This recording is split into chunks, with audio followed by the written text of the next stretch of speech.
everybody, this is T with Kate's Crafty Closet with another tag in my Christmas tag series for 2019. So I apologize for that noise. We had a craft lunch there. But anyway, let's get back to the subject at hand. Here's a really fun, easy, simple tag to make.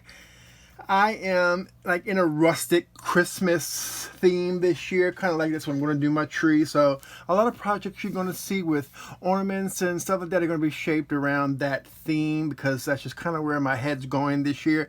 So let's go ahead and get started with this tag. The first thing I went ahead and did is I used an old manila folder, or you can have a new manila folder, whatever you want. Like, check those out of garage sales and thrift stores and buy them up, and because they're really great. So I went ahead and die cut that using the third label in the Timholtz Sizzix. This one's called Stacked Label Die. So this is the third one that I did. So I just went ahead and cut a whole bunch of those out. So that's the first thing that we going to need. That is the base of our tag. You can do anything that you want with your tags as far as how they're going to look and the shape of them. 100% completely up to you. The next thing I went ahead and did, this is some crushed olive paper from Fun Stamper's Journey, and I did go ahead and put some of the Elizabeth Crafts sticker double-sided sheet paper on here, so it's easier for me to put it down. So I did that, and I die cut it using this little holly leaf die. This was a free die that I got quite some time ago from sunnystudios. They usually, at certain times of the year and stuff, they send you a little free die. So this is just a little holly die that I got. So I die cut two of those out of the crushed olive cardstock, and as you can see, there's the adhesive on the back, so it makes it easier with these smaller pieces that I'm not going to sit here and struggle with glue and go crazily insane trying to figure all of that out. So next thing I'm going to go ahead and do is I'm going to pull out some distressoxide. This is going to be some forest moss, and I'm going to ink up these little holly leaves just to give it a little bit of pop of color and shading. So I'm just gonna, this is those little ink blending tools that are tiny. So I have enough oxide on there, and I'm just gonna go around the edges, like super, like not going crazy with it, just add it. It's like there's no wrong or right way to do this, just on the edges. And again, I'm gonna go with this one along the edges. This is completely up to you. This is not a necessary step. You don't have to give any shade, but I just think the forest mosses are darker, give it that more rustic Christmas look of it all. And then make sure we wipe up the ink so it doesn't get all over our project here. Okay, so now that we got that done, we can go ahead and use our little pokey tool. This is a Timholtz, actually, pokey tool. I call it a pokey tool. I'm sure that's not the common name for it, like the official name of it. So let's just go ahead and try to pull off this release paper stress-free, you know. There we go. I like that. And I like that it sticks to that little tip of that pokey tool, so I can kind of place it and it doesn't stick to my fingers as much as it would be. And I'm just going to do my best to place it onto the tag. So there we go. I'm happy with that one right there.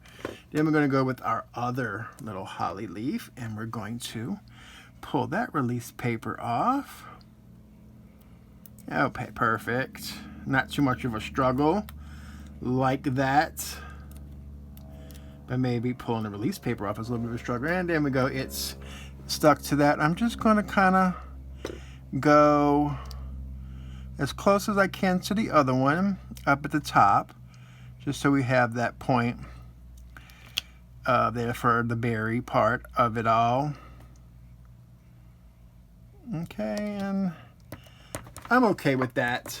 Okay, then we're going to come in with some Distress Oxide. This is going to be fired brick, and we're going to grab a pencil with an eraser on it. If you're not sure if the eraser is clean, just rub it on your pants and kind of get the top of it off. So I'm just going to ink up my eraser, and I'm going to make my berries. I'm going to go there, and then I'm going to close, like the other tag, I didn't put them close together like I had wanted to. So here I'm putting them a little bit more closer together so it doesn't look so spaced out. So we're done with that ink, and we can put all that to the side.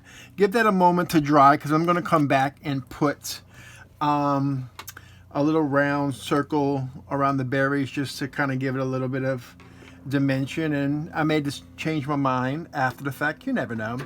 So the next thing we're going to go ahead and do is we're going to punch a hole for the tag part. So let's go ahead and do that with a hole punch, and go ahead and just do my best to line it up perfect. And then I have some of my fasteners that I'm going to start using in all my tags, and I have some VersaFine.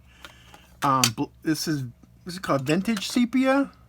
Yeah, Vintage Sepia ink, and we're going to ink up 2 of our and yeah, 2 of them.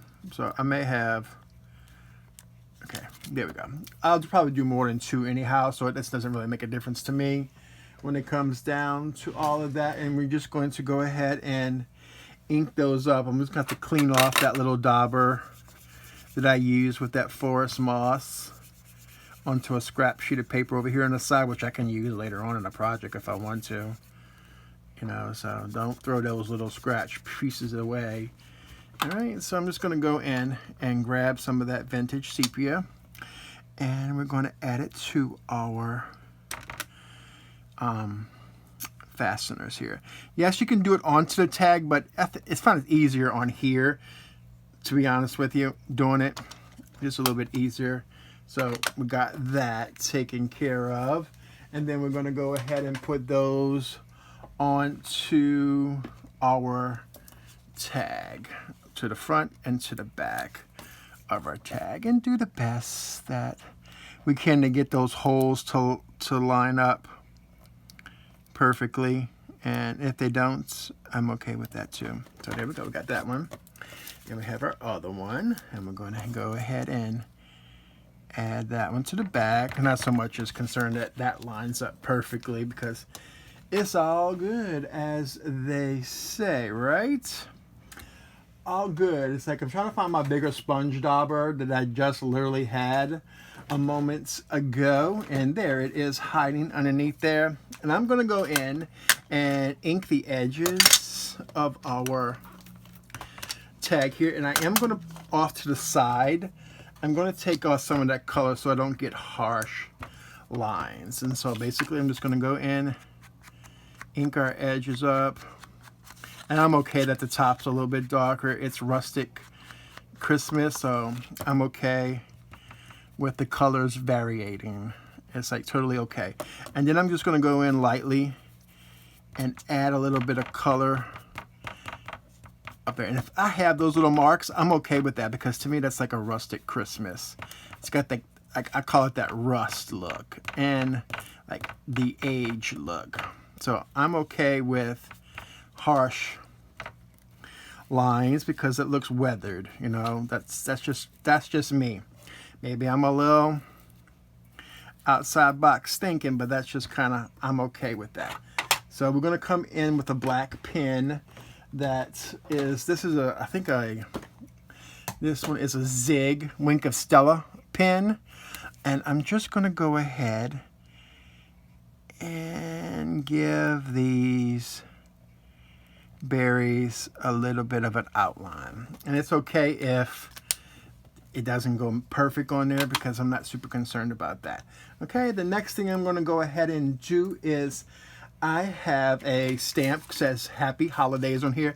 This is from Ink on 3, the Merry and Bright stamp set. You see Happy Holidays onto my acrylic block, and we're going to bring back in that fired brick, and we're going to stamp at the bottom Happy Holidays. And I'm not going to be super concerned at getting a really crisp image, because that rustic look to me makes it even much more appealing. So I'm not concerned about a perfect stamp. If it's a little bit faded, I'm okay with that. Say CP perfect, and that fired brick is so rustic looking to me. And the last thing that we're going to do is we're going to get some natural twine here. I'm just going to cut a 14-inch piece, just so that I'd rather have more than not enough when it comes down to these, and we're going to just trim it off, and then we're going to put it through to finish off our tag. So thank you all for joining me today. Really appreciate it. Make sure I will link all the products that I used today in the description box below. And if I can't find them, I'll do my best to give you alternatives to something that will essentially work in the place of what I've used.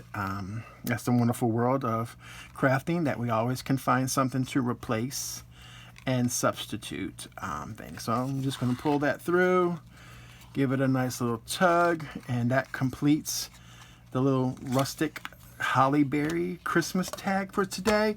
Okay, make sure if you like this video, make sure you hit that thumbs up button. I would so appreciate that. And if you haven't done so already, please hit that subscribe button. And also when a notification bell comes in, you want to go ahead and hit that as well, so you can get notified each and every time that I upload a video to YouTube. So thank you all once again for joining me, and have a crafty day, y'all.